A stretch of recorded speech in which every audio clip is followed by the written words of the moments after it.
उपचुनाव को लेकर विधायक और सांसद में छिड़ी जंग। कांग्रेस विधायक ने सांसद निशिकांत दुबे को बताया भगौड़ा, कानून तोड़ने का लगाया आरोप।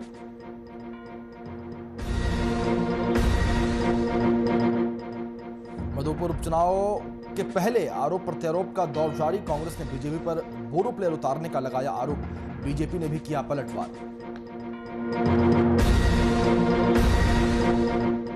झारखंड में पिछले 24 घंटे में सामने आए कोरोना के 418 नए मामले। 3 संक्रमितों की इलाज के दौरान मौत। सिर्फ राजधानी रांची में मिले कोरोना के 262 नए मामले।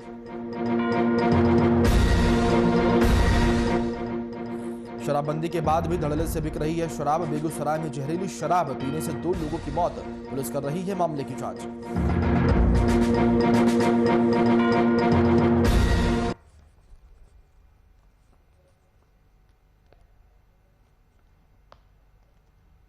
नमस्कार, आप देख रहे हैं वीआईपी न्यूज। आपके साथ मैं अभिषेक पांडे और स्वागत करता हूं आपका कि तैयारी को बस अब 33 दिन बाकी। जी हां, आपको बता दें कि फेस्टिवल सीजन के खत्म होते ही अब एग्जाम की बारी है और सभी बोर्ड की ओर से 10वीं और 12वीं के बोर्ड परीक्षा का शेड्यूल जारी कर दिया गया है।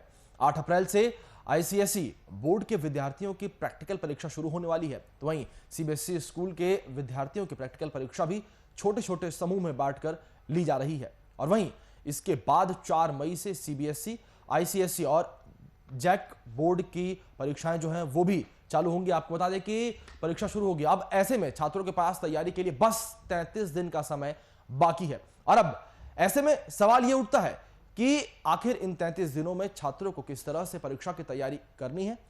विशेषज्ञों की माने तो छात्रों को गंभीरता और अनुशासन के तहत परीक्षा की तैयारी करनी होगी, क्योंकि जिस तरीके से हमने पूरा पिछला साल देखा वो कोरोना की जद में पूरा साल निकल गया।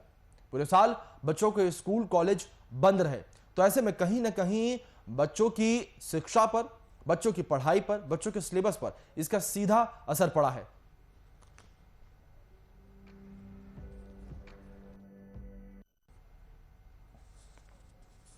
तो आपको बता दें कि 3 बोर्ड की एक साथ परीक्षाएं जो हैं वो होनी है।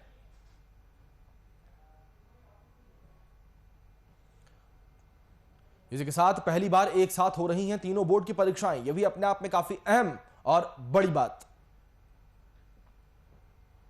आपको बता दें कि सीबीएसई, आईसीएसई और जैक बोर्ड की परीक्षा जो है वो तीनों परीक्षाएं एक साथ हो रही हैं। और इसमें बड़ी बात, एक बड़ी कड़ी कि तीनों परीक्षाएं एक साथ, और छात्रों के पास तैयारी के लिए अब केवल और केवल 33 दिनों का समय बाकी है। यानी कि अगर सीधे तौर पर, मोटा तौर पर इसे देखा जाए तो छात्रों के पास करीब करीब 1 महीने का समय बाकी है। और 1 महीने में छात्रों को अपने एग्जाम्स के लिए, अपनी परीक्षाओं के लिए तैयारी करनी होगी। तो कहीं ना कहीं सीधे तौर पर यहां पर कहा जा सकता है कि जो छात्र हैं उनका प्रेशर बढ़ता हुआ, उनके जिस तरीके से 1 साल के करीब से स्कूल बंद है, छात्र स्कूल नहीं पहुंचे, तो कहीं ना कहीं सीधे तौर पर इसका असर भी देखने को मिल सकता है। और मानसिक तौर पर छात्रों में तनाव भी देखने को मिल सकता है, क्योंकि छात्रों के मन में कहीं ना कहीं यह जरूर होगा कि वो स्कूल पूरे साल गए नहीं और परीक्षाएं अब सर पर हैं। तो किस तरीके से वो परीक्षाओं में जाकर बैठेंगे, किस तरीके से परीक्षा देंगे, किस तरीके से वो इन 33 दिनों में अपने 1 साल के सिलेबस को पूरा करेंगे। अपने आप में ये तमाम बड़े सवाल जो इस वक्त उठने लगे हैं, क्योंकि पूरे साल अगर ऑनलाइन पढ़ाई को लेकर बात की जाए तो कहीं ना कहीं ऑनलाइन पढ़ाई वो माध्यम, वो एक जो कहते हैं बीच का पुल, इतना मजबूत पुल नहीं बन पाया जो कि नॉर्मली शिक्षा में होता है। जब छात्र क्लासों में पहुंचते हैं, टीचर्स उन्हें पढ़ाते हैं, सामने से जो उनकी दिक्कतें होती हैं, परेशानियां होती हैं, वो लिखकर, समझाकर, बताकर हल करते हैं। लेकिन ऑनलाइन क्लासेस में ये सब संभव नहीं। तो ऐसे में कहीं ना कहीं तमाम ऐसे सवाल जो हैं वो इस वक्त उठते हैं कि आखिर किस तरीके से छात्र यहां पर 33 दिन में तैयारी करेंगे, आखिर किस तरीके से सीबीएसई, आईसीएसई और जैक बोर्ड के लिए छात्र अपने आप को तैयार करेंगे, क्योंकि केवल 33 दिन बाकी हैं और 33 दिन में छात्रों को पूरी तैयारियां करनी है। और 33 दिन तमाम तरह के सिलेबस और तमाम सब्जेक्ट और 1 साल का लेखा जोखा, और उसके लिए समय 33 दिन।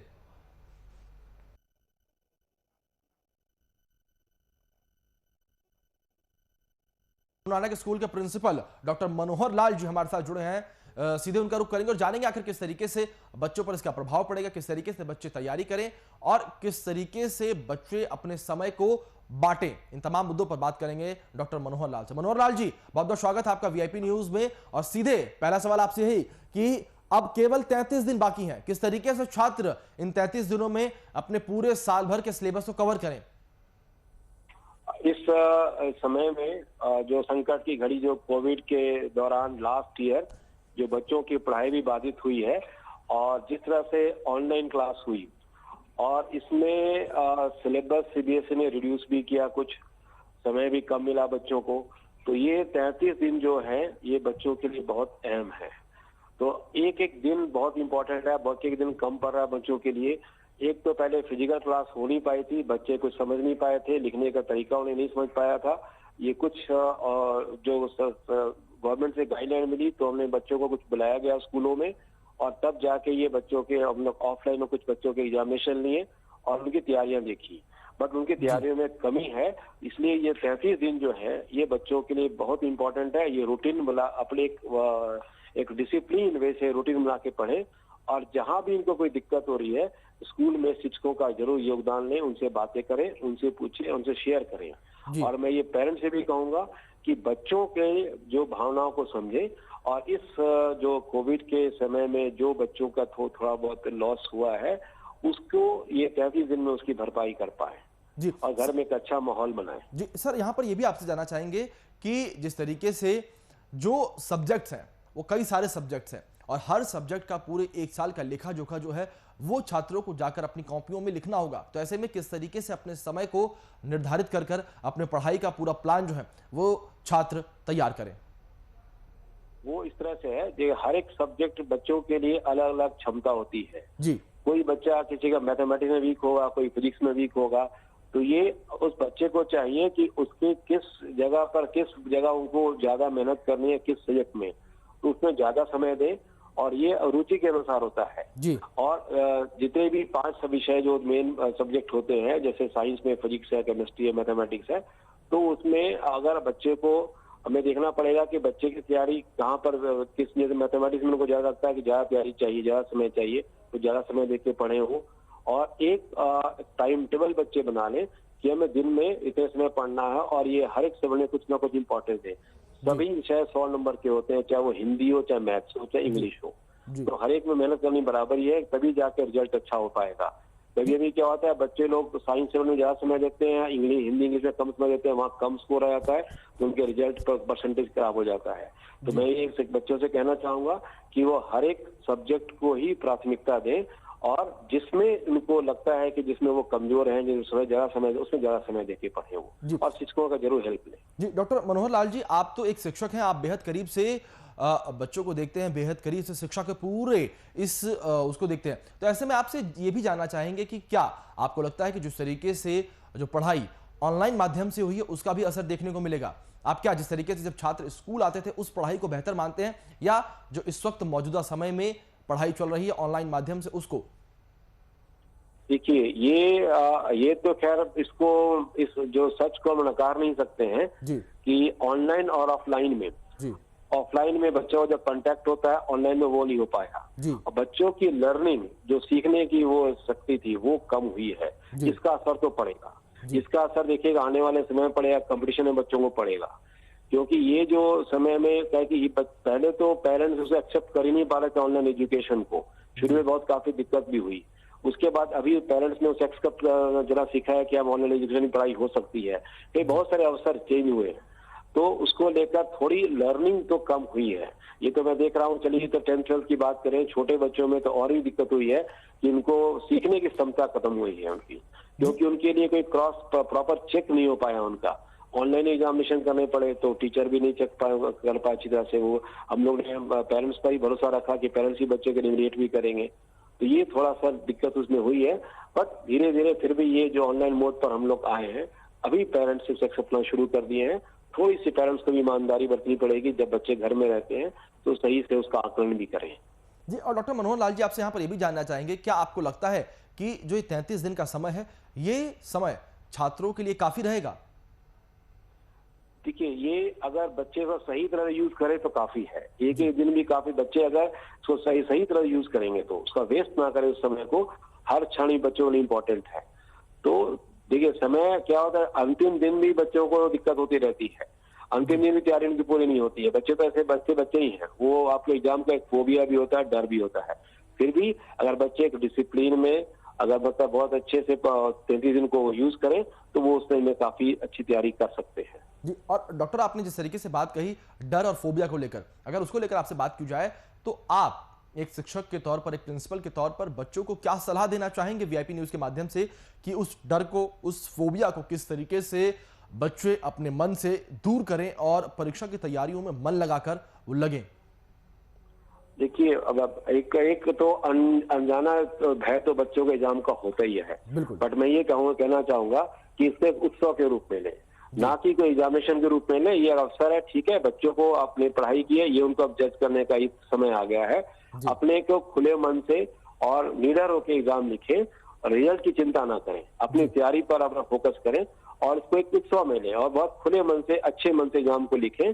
और पेरेंट्स से भी कहूंगा कि अच्छा माहौल बनाए घर में और किसी तरह का दबाव ना दें। बच्चों से मार्क्स के बारे में बात ना करें, उसकी तैयारी के बारे में बात करें कि तैयारी बेटा अच्छा करो, मार्क्स आपके पीछे अपने भागेंगे, आप तैयारी कीजिए, मार्क्स के पीछे अपना भागें, मार्क्स आपके अपने पीछे भागेंगे। जी, तो कहीं ना कहीं सर सीधी बात यही है कि बच्चे मार्क्स के पीछे ना भागें, अपने जो पूरी पढ़ाई है, जो कुछ उनका पूरे साल बाकी रहा है उसको लेकर अधिक ना सोचा, सीधे तौर पर जो समय बचा है उसमें केवल इस बात पर ध्यान दें कि उन्हें जो उनके तमाम विषय हैं उन विषयों को पूरा करना है। पूरा कर।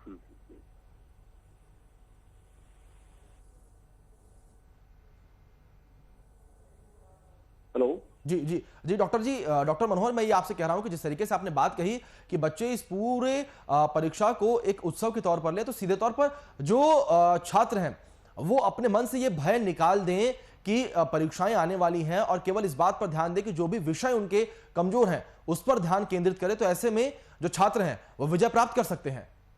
अपनी तैयारी पर ध्यान दें, दूसरे से कंपेयर भी ना करें, अपने आप से खुद से कंपेयर करें कि कल हमने ये किया था, आज हमको ये करना है। आप अपने खुद के कंप्यूटर हैं, दूसरे पर आप ना देखें, दूसरी तैयारी पर ना देखें। आपकी अपनी क्षमता है, आपकी अपनी पोटेंशियलिटी है, आपके अपने वीकनेस और स्ट्रेंथ है, उस पर आप ध्यान दें और तब जाके आप रिजल्ट अच्छा कर सकते हैं। जी, और यहाँ पर आप इस बार के रिजल्ट तो खैर आने वाला समय होगा, फिलहाल तो परीक्षाएं सर पर है, तो इस बार के रिजल्ट में आप कितनी गिरावट देखते हैं? क्योंकि कहीं ना कहीं कई शिक्षकों से जिस तरीके से हमने बात की तो तमाम शिक्षकों का ये साफ तौर पर कहना है कि ऑनलाइन माध्यम से जो पढ़ाई हुई है उसके चलते रिजल्ट में काफी गिरावट देखने को मिलेगी। तो आप इस पूरे मुद्दे पर अपनी क्या टिप्पणी रखना पसंद करेंगे? देखिए, रिजल्ट में तो थोड़ी गिरावट होगी ही, क्योंकि जिस तरह से बच्चों की तैयारी हमने देखी है, क्योंकि अभी तक क्या हुआ, जितने भी अगर हमने कभी ऑनलाइन एग्जामिनेशन किया हमने तो बच्चों के मार्क्स काफी अच्छे आए हैं, पर जब ऑफलाइन मोड के बच्चों को स्कूल में ब्लैक कलर के बच्चों तो उनकी तैयारी वैसा नहीं थी, तो वो थोड़ी कहीं ना कहीं कमी होगी। बिकॉज ये जो ऑनलाइन ऑफलाइन से हम लोग ऑनलाइन मोड में आए हैं कि पहली बार ऐसा बच्चों के लाइफ में ऐसा समय आया है, तो थोड़ा सा तो दिक्कत होगी, हरास होगा रिजल्ट में। और इस बार वो जो हाईएस्ट परसेंटेज वाली जो बात है वो थोड़ी कम नंबर कम आएंगे बच्चों को। जी, और डॉक्टर मनोहर जी, आपसे जानना चाहेंगे परीक्षा को लेकर कि क्या इस बार की परीक्षाओं में छात्रों के सर से थोड़ा बहुत बोझ कम किया गया है? क्या सिलेबस कम होगा या सिलेबस उतना का उतना ही होगा? तो कम किया ही गया ना, सीबीएसई ने सिलेबस शुरू में ही 30% सिलेबस रिड्यूस कर दिया था जी, तो उसी सिलेबस पर पढ़ाई बच्चों को ही है, उसी सिलेबस पर क्वेश्चंस भी आएंगे। तो मैं ये भी कहूंगा लास्ट में मैंने बच्चों को जरूर अपने जो सीबीएसई ने सैंपल क्वेश्चन वो जारी किए हैं उनको जरूर ध्यान से देखें और जो चैप्टर डिलीट है उसको ना पढ़ें और सिंपली एग्जामिनेशन जो सिलेबस सीबीएसई ने प्रिस्क्राइब किया उस पर ज्यादा फोकस दें और उसी पर पढ़ें। और ज्यादा उस पर आप बच्चों को ये नहीं कि पूरे सिलेबस की तैयारी करें, कम वो जो सिलेबस सीबीएसई ने प्रिस्क्राइब किया इस सेशन के लिए उस पर फोकस करें। जी, डॉक्टर मनोहर लाल, यहाँ पर जिस तरीके से आपने कहा कि सीबीएसई की ओर से शुरुआती दौर में ही जो सिलेबस है उसको रिड्यूस कर दिया गया था, यानी कम कर दिया गया, तो ऐसे में क्या जिस तरीके से सीबीएसई की ओर से एक लिमिटेड सिलेबस कम किया गया था, आप इसको सही मानते हैं, सही देखते हैं कि क्या ये सही तौर पर सिलेबस कम किया गया था या इससे अधिक और सिलेबस कम होना चाहिए था या ये सिलेबस अधिक कम हुआ है? ऐसा कोई सोच आप रखते हो, कोई विचार रखते हैं इस पूरे मुद्दे पर? सिलेबस जो कम हुआ बहुत बैलेंस सिलेबस कम हुआ है, उतना काफी था और एक बहुत अच्छी एक्सपर्ट टीम ने सिलेबस को कम किया था कि जिस चैप्टर के उतना रिलेवेंसी नहीं उसको कम किया गया हो। बट मैं ये भी कहूंगा जो बच्चों को अगर समय मिलता है एग्जामिनेशन के बाद में, जिस चैप्टर को रिड्यूस किया गया सिलेबस से, उसको भी आप जरूर पढ़ेंगे, वो आपके कॉम्पिटिशन में आएंगे। ये सीबीएसई ने तो शुरू में कहा था, ये जो सिलेबस कम किया गया सिर्फ एग्जामिनेशन पर्पस के लिए किया गया है, बट आपको सीखने के लिए उसको आप पढ़ सकते हैं। टीचरों के पास समय मिला तो पढ़ाना भी है और कुछ में पढ़ाया भी है। तो ये सिलेबस जो रिड्यूस हुआ है, ये मैं बच्चों से कहना चाहूंगा कि वो आगे में जब समय मिलता है एग्जामिनेशन के बाद में कोई कॉम्पिटिशन की तैयारी के लिए, तो जरूर पढ़ेंगे उसको। और ये सिलेबस जी डॉक्टर मनोहर लाल जी, यहाँ पर सीधे तौर पर आपने सही कहा कि बच्चों को यहाँ पर परीक्षा को एक उत्सव के रूप में लेना चाहिए और परीक्षा को लेकर जो भी भय उनके मन में है सबसे पहले उसे निकालना चाहिए। बहुत बहुत शुक्रिया डॉक्टर मनोहर लाल, आप हमारे साथ जुड़े, आप अपना कीमती समय हमें दिया और बच्चों का मार्गदर्शन भी आपने वीआईपी न्यूज के माध्यम से किया। तो इसी बीच हमारे संपादक कुंदन कृतज्ञ जी हमारे साथ जुड़े हैं, सीधे उनका एक बार रुख कर लेते हैं। कुंदन जी, सीधे आपके पास आना चाहेंगे, जानना चाहेंगे जिस तरीके से इस वक्त अब बच्चों के पास केवल और केवल 33 दिन का ही समय बचा है अपनी पूरे साल की जो मेहनत है उसको एक खाके में तैयार करने का, आप सही समझते हैं इस पूरे समय को, या आपको लगता है कि कहीं ना कहीं सरकार की ओर से, प्रशासन की ओर से कोई जल्दबाजी की गई है? देखिए अभिषेक, जहां तक जो डेट्स डिसाइड किए गए हैं, वो चाहे सीबीएसई, आईसीएसई या जैक बोर्ड की बात कर लें, और ये शायद अभी तक के इतिहास में पहली बार हो रहा है कि सीबीएसई, आईसीएसई और जैक बोर्ड के एग्जाम्स 10वीं और 12वीं के एक ही तारीख 4 मई से शुरू हो रहे हैं। इसके पीछे बहुत सारे कारण जिम्मेदार रहे हैं। वो पश्चिम बंगाल चुनाव की बात कर लें या 5 अलग अलग विधानसभा में जो चुनाव होने हैं 5 अलग राज्यों में, इसके अलावा कोरोना का जो संकट रहा है, इन तमाम चीजों को देखते हुए जो तारीख डिसाइड की गई है, उस तारीख में कहीं से कोई शिकायत नहीं अभिभावक को, नहीं शिक्षकों को और नहीं स्कूल प्रबंधन को कहीं से रही है, और नहीं अगर बात करें तो छात्रों को भी कहीं से कोई शिकायत रही है कि एग्जाम लेने में थोड़ी जल्दीबाजी कर दी गई है। एग्जाम लेने के लिए बिल्कुल सही निर्णय लिया गया है। और सबसे अहम बात है कि आज 31 मार्च है और आज से लेकर महज 33 दिन बचे हुए हैं। 34वें दिन से अगर बात करें 4 मई से एग्जाम शुरू होने हैं, और यह जो आखिरी समय होता है विद्यार्थियों को तमाम चिंताओं को छोड़कर, और कह सकते हैं कि बस आखिरी समय में रिवीजन पर फोकस करने की जरूरत है, और कोरोना संकट और बाकी जो भी देश दुनिया में हो रहा है उन तमाम चीजों को भूल जाने की जरूरत है। फोकस करें केवल सेल्फ स्टडी पर, और जिस तरीके से अभी ऑनलाइन क्लासेज हो रहे हैं तो अपने शिक्षकों से, अपने स्कूल से, अपने मेंटोर से वो ऑनलाइन सलाह ले सकते हैं, और केवल अभी जो स्थिति बन पड़ी है सेल्फ स्टडी की तरफ ही उन्हें जाना चाहिए। जी कुंदन जी यहाँ पर एक चीज और आपसे जानना चाहेंगे, जिस तरीके से सेल्फ स्टडी को लेकर आप बात करें तो कहीं ना कहीं जो सेल्फ स्टडी है वो भी एक बड़ा पहलू है मानसिक तनाव का छात्रों को लेकर, क्योंकि सभी छात्रों को केवल और केवल चाह के भी और न चाहकर भी सेल्फ स्टडी ही करनी है, वो स्कूल नहीं जा सकते और सब कुछ ऑनलाइन है। तो कहीं ना कहीं एक मानसिक तनाव का बड़ा कह सकते हैं कि रीजन ये भी है इस वक्त छात्रों के ऊपर। बिल्कुल सही कह रहे हैं आप कि मानसिक तनाव का एक बहुत बड़ा रीजन है कि ऑनलाइन पढ़ाई हो रही है। और जिस तरीके से 10वीं 12वीं के बोर्ड एग्जाम्स की अगर बात कर लें तो अभी भारतीय शिक्षा व्यवस्था उतनी एडवांस स्थिति में नहीं पहुंची है, उतनी उन्नति नहीं कर पाई है कि यहाँ के छात्र जो है वो ऑनलाइन पढ़ाई से कॉन्सेप्ट को समझ सके। और चूंकि 10वीं और 12वीं के बहुत सारे अध्याय ऐसे होते हैं जिसे समझने की जरूरत होती है, वो चाहे साइंस की बात कर लें, मैथ्स की बात कर लें या बाकी दूसरे सब्जेक्ट्स की बात कर लें, उसमें कॉन्सेप्ट को समझना पड़ता है। और ऑनलाइन पढ़ाई में अभी भी हमारे छात्र जो हैं वो उतनी ग्रास्पिंग रीडिंग पावर है बट लर्निंग पावर उस तरीके से डेवलप नहीं हो सकी है। जी कुंदन जी, यहाँ पर लर्निंग पावर उस तरीके से डेवलप नहीं हो चुका। वहीं दूसरी ओर छात्रों को भी परीक्षा को लेकर तैयारियां शुरू कर देनी चाहिए, क्योंकि समय जो है वो अब केवल आखिरी का बचा है और अपना ध्यान जो है केवल और केवल परीक्षा पर केंद्रित करना होगा। बहुत बहुत शुक्रिया कुंदन कृतज्ञ जी आपका हमारे साथ जुड़ने के लिए, इन तमाम जानकारियों को हम तक हमारे दर्शकों तक पहुंचाने के लिए। तो वहीं इसी बीच आपको बता दें कि हमारे सहयोगी करिश्मा हमारे साथ जुड़ी हैं, इस बीच सीधे उनका रुख करेंगे। आपको बता दें करिश्मा, सीधे आपके पास आना चाहेंगे और जानना चाहेंगे जिस तरीके से इस वक्त अब 3 परीक्षाएं इतिहास से पहली बार एक साथ होने जा रही हैं, और वहीं दूसरी ओर इन परीक्षाओं को लेकर केवल और केवल अगर समय बचा है तो वो 33 दिन का समय बचा है। किस तरीके से आप देखते हैं, क्या 33 दिन का समय छात्रों के लिए ठीक या नहीं? जी अभिषेक, देखिए 35 दिनों का जो बचा है समय, मुझे नहीं लगता है कि बच्चे लोग उतना पढ़ पाएंगे अच्छे से। क्योंकि देखिए अगर बात कोरोना की नहीं होती, अगर बात 1 साल की रहती, तो 1 साल जो बच्चे ने वेस्ट किया अपना कोरोना की वजह से, तो उसमें बच्चे लोग काफ़ी अच्छे से मेहनत नहीं कर पाए थे और उतने अच्छे से उन लोग कैच भी नहीं कर पाए थे क्या कुछ पढ़ाई हुई थी। लेकिन अगर बात अभी 35 दिनों की करें तो जो बच्चे थोड़े एवरेज है, मुझे नहीं लगता है वो लोग अच्छे से अभी पढ़ पाएंगे, क्योंकि 1 साल में उन्होंने कुछ नहीं पढ़ा था। लेकिन जो बच्चे थोड़े से भी एवरेज से थोड़े ऊपर है, उन लोग थोड़े से अच्छे से पढ़ सकते हैं। लेकिन ये 35 दिनों में मुझे नहीं लगता है कि बच्चे उस लेवल तक अच्छे से पढ़ पाएंगे। जी अभिषेक जी करिश्मा, यहाँ पर बच्चे उस तरीके से नहीं पढ़ पाएंगे तो अपने आप में एक अलग बात है, लेकिन क्या आपको कुछ लगता है जिस तरीके से इन सभी चीजों का एक मानसिक तनाव छात्रों के ऊपर रहेगा, उनके दिमाग में भी ये बात तो रहेगी कहीं ना कहीं कि परीक्षाएं 33 दिन में आने वाली हैं, हम अपना सिलेबस पूरा नहीं कर पाएंगे, हम हर विषय को सही समय नहीं दे पाएंगे, तो क्या इसका मानसिक तनाव जो है छात्रों पर रहेगा? जी अभिषेक, अगर बात यहाँ पे बच्चों की मानसिक तनाव की करें तो काफ़ी रहेगा।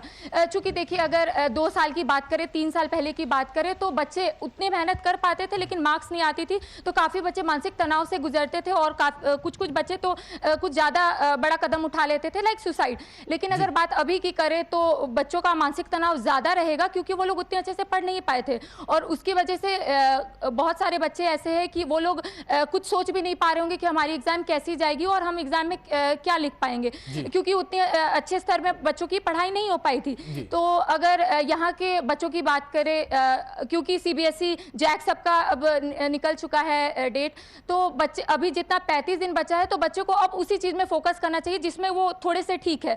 अब ज्यादा अगर वो चैप्टर की ओर बढ़ेंगे तो उतना नहीं पढ़ाई हो पाएगा। तो अब बच्चे का मानसिक तनाव की बात करें, मानसिक तनाव खासतौर पर बच्चों पे जरूर दिखाई देगा। जी अभिषेक। करिश्मा, यहाँ पर आपसे ये भी जानना चाहेंगे, जिस तरीके से आपने बाहर फील्ड में उतरकर छात्रों से बात करने की कोशिश की, उनसे बातचीत की, तो ऐसे में छात्रों का क्या कुछ कहना है इस पूरे मामले पर? जी अभिषेक, हमने बहुत सारे बच्चों से बात की, 10th के बच्चे हो या फिर 12th के बच्चे, उनका खास तौर पे ये कहना है कि जितने अच्छे से वो लोग पढ़ पाते, क्योंकि कोरोना का दौर चल रहा था तो क्लासेस भी नहीं हो रही थी और इंस्टीट्यूट जहां वो लोग पढ़ने जाते थे, एक्स्ट्रा जिसमें बोला जाता है पढ़ाई करने बच्चे जाते थे, वो भी बंद था। तो जितना वो लोग पढ़े, कोई नेट के सहायता से पढ़े, तो उन लोग की वैसी अच्छे से पढ़ाई नहीं हो पाई। तो खासतौर पर उनका ये कहना है कि उनकी एग्जाम इस बार अच्छी नहीं जाएगी जितना वो लोग सोचे थे। जी अभिषेक। जी, सीधे तौर पर करिश्मा, यहाँ पर बच्चों का भी यही कहना है कि जो उन्होंने सोचा था उस तरीके से उनका एग्जाम नहीं जाएगा, अपने आप में बड़ी बात है। तो ऐसे में आपने जिस तरीके से तमाम शिक्षकों से भी बात की होगी, तो उनका क्या कुछ कहना है? उन्होंने किस तरीके से एक तरीके से टिप, जिसे कहते हैं टिप्स, वो कौन से सक्सेस टिप्स जो है वो छात्रों को देने की कोशिश की? जी देखिए, हमने बहुत सारे शिक्षक से बात की और बहुत सारे शिक्षक का ये कहना है कि अगर जो बच्चे एवरेज है या फिर जो बच्चे थोड़े से एवरेज से ऊपर है, तो उन लोग का ये कहना है कि जो वो चैप्टर वो कवर कर चुके हैं, बस वो चैप्टर में वो लोग ध्यान दें। अगर वो चैप्टर छोड़कर और भी चैप्टर को वो लोग कवर करने का कोशिश करेंगे तो इससे उन लोग की एग्जाम अच्छी नहीं जाएगी। तो जितना वो लोग अब तक पढ़ चुके हैं, क्योंकि 35 दिन में हमें भी लगता है और आप लोग को वीआईपी के दर्शकों को भी मैं बताना चाहूंगी कि 35 दिनों में कुछ नहीं होता है। अगर बच्चे 1 साल में कुछ नहीं कर पाए तो 35 दिनों में कुछ नहीं हो पाएगा। तो जो वो चैप्टर में ज्यादा फोकस किए, जो चैप्टर पढ़ चुके हैं, बस वही चैप्टर में फोकस करें और बाकी चैप्टर को ज्यादा दिमाग ना लगाए। जी अभिषेक। वहीं जिस तरीके से अब एग्जाम्स को लेकर बातचीत सामने आ चुकी है, डेट सामने आ चुकी है, अनाउंस हो चुका है कि 33 दिनों बाद से परीक्षाएं होनी है, तो ऐसे में क्या छात्रों के बीच एक उथल पुथल का माहौल, क्या छात्रों के बीच अब एक वो माहौल पैदा हो चुका है डर वाला कि परीक्षाएं सर पर हैं और हमने कोई भी तैयारी नहीं की है? जी अभिषेक, देखिए जाहिर सी बात है, अगर एग्जाम्स आते हैं तो बच्चों के अंदर जो उथल पुथल की जो स्थिति होती है वो उत्पन्न होती है, ये जाहिर सी बात है। लेकिन अगर जब बच्चे ने कुछ पढ़ा नहीं है तो जाहिर सी बात है कि उनके दिमाग में वो चीज़ आएगा कि हमारी एग्जाम अच्छे से नहीं जाएगी। तो यहाँ पे सबसे बड़ा ये सवाल खड़ा होता है कि अगर बच्चे 35 दिन में अगर कुछ नहीं अभी, क्योंकि अगर एक चैप्टर उन्होंने अभी कवर किया है, कि एक चैप्टर उन्होंने कवर किया तो दूसरे चैप्टर में वो ना जाए, तो उथल पुथल की भावना यहाँ पे ये आ रही है कि उन्होंने कुछ तैयारी नहीं की है, ऊपर से ये कोरोना। तो उनका साफ तौर पे ये कहना है कि हमने जितनी पढ़ाई की है, अब जैसा एग्जाम जाएगा, अब अगर एग्जाम थोड़ा सा भी खराब जाता है तो हम नेक्स्ट वाले एग्जाम पे जरूर अच्छी करने की कोशिश करेंगे। और वहीं करिश्मा बात ये भी है कि कहीं ना कहीं इसका सीधा असर जो है वो बच्चों पर मानसिक तौर पर तो पड़ेगा ही पड़ेगा, लेकिन इसका सीधा असर रिजल्ट पर भी पड़ेगा। और रिजल्ट अगर थोड़ी बहुत भी खराब आते हैं तो उसका एक और दोहरा असर मानसिक तौर पर छात्रों पर पड़ेगा। जी अभिषेक, देखिए अगर बात करें आज से 2 साल पहले की, तो 2 साल पहले क्या था कि बच्चे का जब थोड़ा सा भी रिजल्ट खराब होता था तो उन लोग बहुत बड़ा कदम उठा लेते थे, सुसाइड। लेकिन यहाँ पे सबसे बड़ा सवाल ये खड़ा होता है कि आंकड़ा, अगर रिजल्ट की बात करें तो रिजल्ट का मुझे नहीं लगता आंकड़ा अच्छा होगा, लेकिन अगर बच्चे मानसिक तनाव से गुजर रहे हैं तो ये बहुत बड़ा एक सवाल खड़ा होता है कि इस बार का आंकड़ा क्या कहेगा सुसाइड को लेकर। लेकिन अगर बच्चे के मन में ये थोड़ा सा भी आता है तो ये बहुत खराब चीज है, क्योंकि इस बार कोरोना की वजह से लोगों को भी पता है कोरोना की वजह से पढ़ाई उस स्तर पर नहीं हो पाई थी। तो बच्चे इस तरीके की बातें तो हम सीधे तौर पर यही कहेंगे कि छात्र अपने दिमाग में लाए ही ना, और हमें भी इस तरीके की बातें नहीं करनी चाहिए। और सीधे तौर पर अगर छात्रों को लेकर हम कहें तो छात्रों को केवल और केवल इन 33 दिनों में अपनी पढ़ाई पर ध्यान देना चाहिए, हर विषय पर ध्यान देना चाहिए और एक तय समय हर विषय को देना चाहिए दिन में, और एक शेड्यूल बनाकर अपनी पढ़ाई अगर छात्र करना शुरू करें तो 33 दिन में छात्र वो मुकाम जरूर हासिल करेंगे। बहुत बहुत शुक्रिया करिश्मा आपका हमारे साथ जुड़ने के लिए, उन तमाम जानकारियों को हम तक और हमारे दर्शकों तक पहुंचाने के लिए। तो अपने दर्शकों को हम एक बार फिर से बता दें, और वीआईपी न्यूज के माध्यम से मैं एक बार फिर से जो भी छात्र इस वक्त वीआईपी न्यूज देख रहे हैं उन्हें बता दूं कि जिस तरीके से 33 दिन बाकी हैं, ये 33 दिन इतने भी कम नहीं है जितना इनको आंका जा रहा है, क्योंकि करीब करीब 1 महीने का समय है और 1 महीने बाद से आपकी परीक्षाएं हैं। तो ऐसे में आपको सभी विषयों को लेकर सजग होना होगा, हर विषय को लेकर एक तय समय दिन में देना होगा, और बाहर की जो भी गतिविधियां हैं उनसे एक बार को आपको हटना होगा और केवल अपना पूरा समय पढ़ाई पर देना होगा। क्योंकि कहीं ना कहीं सरकार की ओर से और बोर्ड की ओर से भी परीक्षा को लेकर रियायतें दी गई हैं, जिस तरीके से सिलेबस कम किया गया। तो ऐसे में बोर्ड और सरकार जो कुछ कर सकती थी उन्होंने किया है, लेकिन अब जो कमान है वो आपके ही हाथों में है, और वो कमान है आपकी कलम। आपको अपनी कलम का बखूबी इस्तेमाल करते हुए अपना जो परीक्षा है वो देनी है और बेहतर से बेहतर करना है। और अगर आपके नंबर कम भी आते हैं तो आपको हताश होने की आवश्यकता नहीं है, क्योंकि सभी को पता है कि पूरा साल, पिछला साल किस तरीके से बीता और किस तरीके से बीत रहा है। फिलहाल के लिए इतना ही। तमाम बड़े अपडेट्स के लिए देखते रहिए वीआईपी न्यूज।